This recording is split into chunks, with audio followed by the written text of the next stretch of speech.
जय श्री गणेश। गज और असुर के संयोग से एक असुर जन्मा था, गजासुर।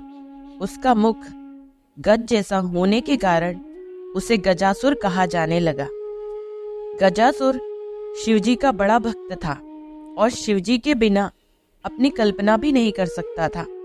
उसकी भक्ति से भोले भंडारी गजासुर पर प्रसन्न हो गए और वरदान मांगने को कहा। गजासुर ने कहा, प्रभु, आपकी आराधना में कीट पक्षियों द्वारा होने वाले विघ्न से मुक्ति चाहिए, इसलिए मेरे शरीर से हमेशा तेज अग्नि निकलती रहे, जिससे कोई मेरे पास न आए और मैं निर्विघ्न आपकी आराधना करता रहूं। महादेव ने गजासुर को उसका मनचाहा वरदान दे दिया। गजासुर फिर से शिवजी की आराधना में लीन हो गया। हजारों साल के घोर तप से शिवजी फिर प्रकट हुए और कहा, तुम्हारे तप से प्रसन्न होकर मैंने मनचाहा वरदान दिया था, मैं फिर से प्रसन्न हूँ। बोलो, अब क्या मांगते हो? गजासुर कुछ इच्छा लेकर तो तप कर नहीं रहा था। उसे तो शिव आराधना के सिवा और कोई काम पसंद ही नहीं था। लेकिन प्रभु ने कहा कि वरदान मांगो तो सोचने लगा। गजासुर ने कहा, वैसे तो मैंने कुछ इच्छा रखकर तप नहीं किया, लेकिन आप कुछ देना चाहते हैं तो आप कैलाश छोड़कर मेरे उदर में ही निवास करें। भोले भंडारी गजासुर के पेट में समा गए। माता पार्वती ने उन्हें खोजना शुरू किया, लेकिन वह कहीं नहीं मिले। उन्होंने विष्णु जी का स्मरण कर शिव जी का पता लगाने को कहा। श्री हरि ने कहा, बहन, आप दुखी ना हो। भोले भंडारी से कोई कुछ भी मांगे तो वह दे देते हैं। वरदान स्वरूप वह गजासुर के उदर में वास कर रहे हैं। श्री हरि ने एक लीला की। उन्होंने नंदी बैल को नृत्य का प्रशिक्षण दिया और फिर उसे खूब सजाने के बाद गजासुर के सामने जाकर नाचने को कहा। श्री हरि स्वयं एक ग्वाले के रूप में आए और बांसुरी बजाने लगे। बांसुरी की धुन पर नंदी ने ऐसा सुंदर नृत्य किया कि गजासुर बहुत प्रसन्न हो गया। उसने ग्वाला वेशधारी श्री हरि से कहा, मैं तुम पर प्रसन्न हूँ। इतने साल की साधना से मुझ में वैराग्य आ गया था। तुम दोनों ने मेरा मनोरंजन किया है, कोई वरदान मांग लो। श्री हरि ने कहा, आप तो परम शिव भक्त हैं।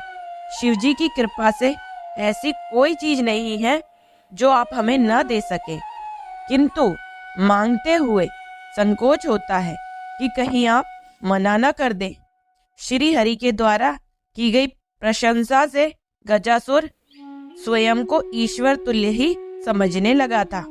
उसने कहा, तुम मुझे साक्षात शिव समझ सकते हो। मेरे लिए संसार में कुछ भी असंभव नहीं है। तुम्हें मनचाहा वरदान देने का वचन देता हूँ। भगवान श्री हरि ने कहा, आप अपने वचन से पीछे तो नहीं हटेंगे? गजासुर ने कहा, मैं धर्म को साक्षी रखकर वचन देता हूँ। तब भगवान श्री हरि ने उससे शिवजी को अपने उदर से मुक्त करने का वरदान मांगा। गजासुर वचनबद्ध था। वह समझ गया कि उसके पेट में बसे शिवजी का रहस्य जानने वाला यह कोई साधारण ग्वाला नहीं है, जरूर स्वयं भगवान विष्णु आए हैं। उसने शिवजी को मुक्त किया और भगवान शिव से एक आखिरी वरदान मांगा।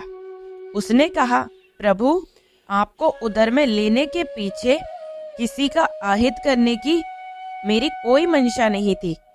मैं तो बस इतना चाहता था कि आपके साथ मुझे भी स्मरण किया जाए और मैं सदा आपके साथ रह सकूं। अब आपका शरीर से त्याग करने के बाद जीवन का कोई मोल नहीं रहा, इसलिए प्रभु मुझे वरदान दीजिए कि मेरे शरीर का कोई अंश हमेशा आपके साथ पूजित हो और मैं हमेशा आपके साथ रह सकूं। शिवजी ने उसे यह वरदान दे दिया और भगवान श्री हरि ने कहा, गजासुर, तुम्हारी शिव भक्ति अद्भुत है। तुम शिव आराधना में लगे रहो। समय आने पर तुम्हें ऐसा सम्मान मिलेगा जिसकी तुमने कभी कल्पना भी नहीं की होगी। जब भगवान शिव ने गणेश जी का शीश धड़ से अलग किया तो गजासुर के शीश को ही श्री हरि नारायण काट कर लाए और गणपति जी के धड़ से जोड़कर जीवित किया था। इस तरह वह शिव जी के प्रिय पुत्र के रूप में प्रथम पूज्य हो गए। हर हर महादेव। जय शिव शंकर।